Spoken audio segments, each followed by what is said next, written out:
I first tried VRChat in 2016, and it was before it was actually on Steam. And I remember loading it up, thinking, "Oh, this is neat," but there was nobody online. It said, come back to it later.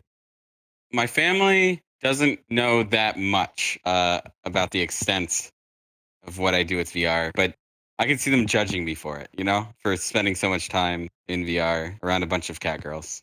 I am WifiPunk. I make worlds in VR for a good year and a half or so. It was my main source of income. Uh, yeah. So I have the Vive headset with index controllers and HTC leg trackers. I can move pretty much every limb and also my fingers. And I have full control of my body movements for the sake of standing up, sitting down, running, jumping. Pretty much anything that I could do IRL, I can do in some capacity in VR. So my main role in the VR community is mainly as a world creator. I started off just making worlds for myself and to mainly to what's a good way of putting this? Mainly to impress girls.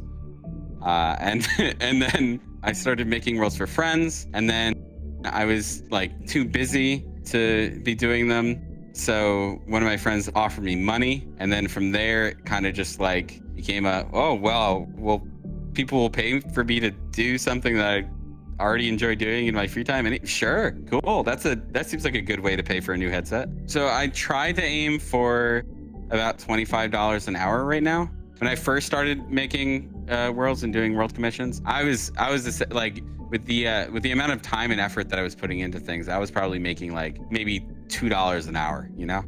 This world, for example, I quoted them at 60 hours, and then I'm pretty sure I ended up putting at least probably about 90 into it, maybe almost 100. This world was a collab with somebody else, so we got paid very well for this world.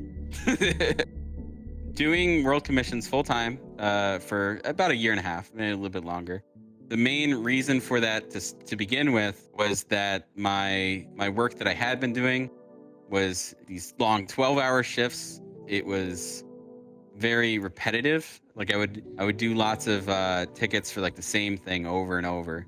Doing world commissions was like really exciting and different every time, and I was just enjoying learning everything, and I felt like I could actually help build and provide an experience for other people that was comparable to the experiences that I've had through other games.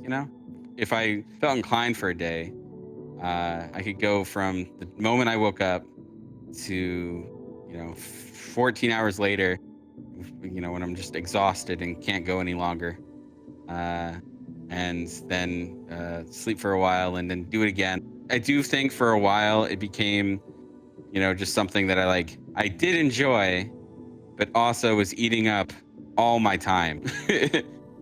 So there has been a period or two where I realized that I was playing too much VR and had to go off and do other things for a little bit. Like it's great and all, but it's not. You gotta accept that it's not real. So that's the main reason why I started working again, was just that I could go back to enjoying it versus needing it to eat. I think that VRChat as a whole makes me who I am now. I'd done VR stuff before. I'd had VR for a long time, but I'd never really gotten that invested into anything, really. So playing VRChat, it gave me like a sense of community and purpose to it, in a sense, and goals, and it just blew up my ambition. If I hadn't started playing VRChat, I would probably still be in Austin, Texas.